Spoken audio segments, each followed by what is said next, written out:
সহজেই যে খাবারটা বাসায় বসে বানায় খাওয়া যাবে, সেই খাবারটা খেতে বাইরে কেন যেতে হবে? আমি হচ্ছে পিজ্জা বানানোর জন্য ৫-৬ পিস গোশ রেখে দিছিলাম। আলাদা করে বুকের যে ফ্রেশ যে গোশগুলা থাকে ওগুলা রেখে দিছিলাম।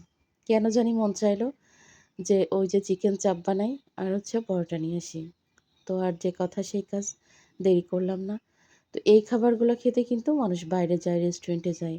তো এই খাবারগুলো কিন্তু সহজে বাসায় খাওয়া যাচ্ছে করে। তো বাইরে কেন যেতে হবে? আমার বাসায় বাইরের খাবার খুব কমই আনা হয়।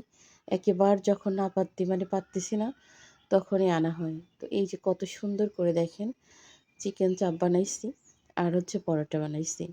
তো এত সুন্দর খাবার যদি সকালবেলা হয়, তো সেই দিনটা কিন্তু অনেক ভালোই যায়, বিশেষ করে বাচ্চাদের জন্য।